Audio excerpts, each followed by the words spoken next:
अब बिहार की एक तस्वीर आपको दिखा देते हैं। एग्जिट पोल के नतीजे बिहार के लिए क्या कह रहे हैं। बिहार में 40 सीटें हैं जिसमें एनडीए को 48% वोट मिल रहा है, इंडिया गठबंधन को 42% वोट मिल रहा है, वहीं अन्य को 10% वोट शेयर मिलता हुआ दिखाई दे रहा है। वहीं अगर सीटों की बात कर लें तो एनडीए को 2019 में 39 सीटें हासिल हुई थी, इस बार 2024 में 29 से 33 सीट मिलती हुई दिखाई दे रही है, यानी कि सीटों का नुकसान यहां पर एनडीए को हो रहा है। वहीं इंडिया गठबंधन को 7 से 10 सीटें मिलती हुई दिखाई दे रही हैं, अन्य को 0 से 2 सीटें मिलती हुई दिख रही हैं। तमाम खास मेहमान हमारे साथ जुड़ गए हैं। स्टूडियो में हमारे साथ संगीत रागी जी जुड़े हुए हैं, साथ ही आशुतोष जी राजनीतिक विश्लेषक के तौर पर हैं, जफर इस्लाम जी प्रवक्ता बीजेपी हमारे साथ हैं, सुरेंद्र राजपूत जी कांग्रेस के प्रवक्ता हमारे साथ जुड़ गए हैं, राजीव रंजन जी जेडीयू के प्रवक्ता हैं, कंचन यादव जी हमारे साथ जुड़ गई हैं, आरजेडी की प्रवक्ता हैं, और साथ ही तमाम अन्य सहयोगी भी हमारे साथ जुड़ेंगे। लेकिन सबसे पहले जफर इस्लाम जी आपका रुख करते हुए, पिछली बार से तो कम सीटें बता रही हैं एग्जिट पोल आपके लिए, कहां नुकसान और कैसे नुकसान का आकलन कर रही है इस वक्त एनडीए? अरे अरे कुछ दिखता नहीं, लाइट लगा कर रख देते हो। जफर जी को शायद मेरी आवाज नहीं मिल रही है। जफर जी आपको मेरी आवाज मिल रही है?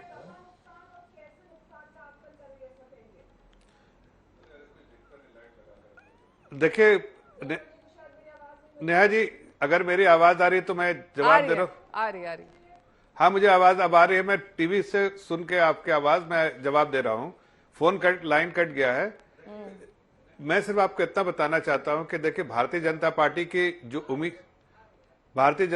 की उम्मीद जो थी, वो पहला लक्ष्य हमारा था कि हम किसी तरह भी अपना पिछले साल का जो परफॉर्मेंस है, पिछले बार का परफॉर्मेंस, उसको बेहतर करें। और उसके बाद जो हमने अपने लिए लक्ष्य रखा था कि हम 370 और एनडीए के लिए 400 पार।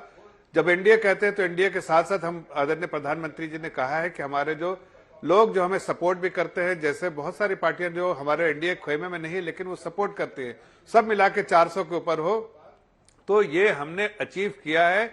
और मुझे लगता है कि इस बार का जो परफॉर्मेंस है वो बेहतरीन परफॉर्मेंस है, ऐतिहासिक परफॉर्मेंस है। और ये जब एक्चुअल आंकड़े आएंगे, ये तो सिर्फ ये है, लेकिन जब एक्चुअल आंकड़े आएंगे तो इससे बहुत बेहतर परफॉर्मेंस होगा। हम परफॉर्मेंस की उम्मीद हमें है। कैसे बेहतरीन हो गया सर?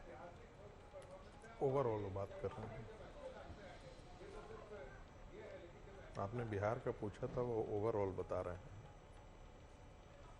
जफर इस्लाम जी के पास दोबारा रुक करेंगे। संगीत रागी जी हमारे साथ, एक छोटी सी टिप्पणी संगीत जी से ले लेती हूँ।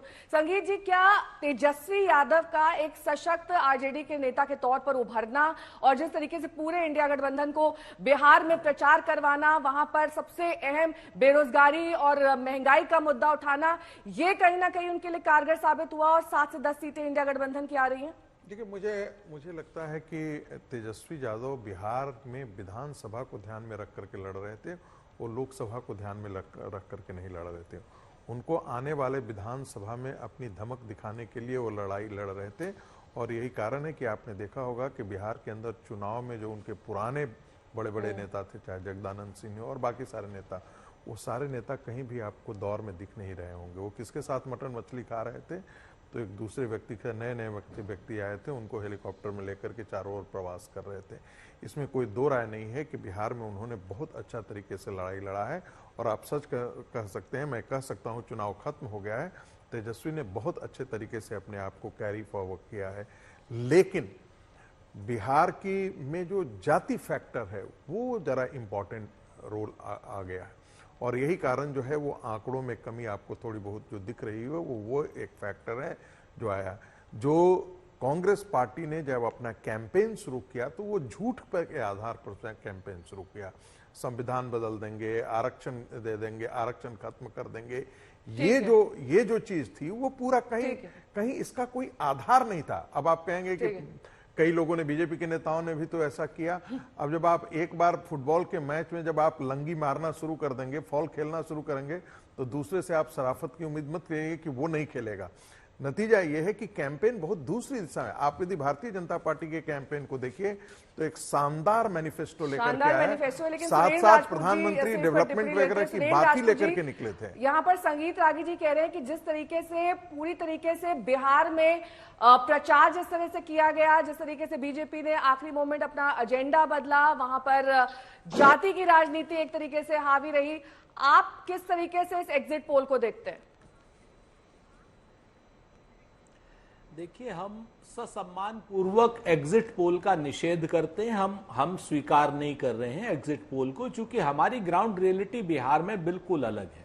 जिस शख्स ने वहां पर 5 लाख नौकरियां दी हैं, तो बिहार का यूथ जाति से, धर्म से अलग हट करके तेजस्वी जी के पीछे चला है, इंडिया गठबंधन के पीछे चला है। इस बार आप इस चीज को देखिएगा कि दलीय सीमाएं, जातीय सीमाएं और धार्मिक सीमाएं तीनों टूट करके इंडिया गठबंधन के पास वोट आ रहा है। आप एग्जिट पोल में कुछ भी करते हैं, बिल्कुल ठीक है, आपके अपने तरीके हैं, आप करिए, आपके तरीकों का सम्मान है, लेकिन हम सम्मान पूर्वक उसको अस्वीकार कर रहे हैं।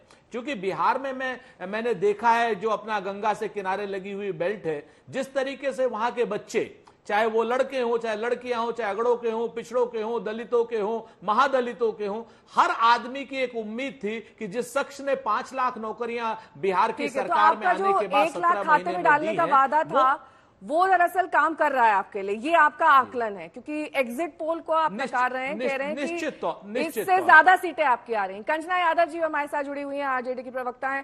कंचना जी, वहां पर बार बार खटाखट वोट आना और जिस तरीके की भाषा का इस्तेमाल आपके नेताओं ने किया, जिस तरह के वीडियोज जारी किए, उस तरह के नतीजे तो नहीं दिख रहे हैं एग्जिट पोल में। कहीं ना कहीं कुछ कमी रह गई होगी जरूर।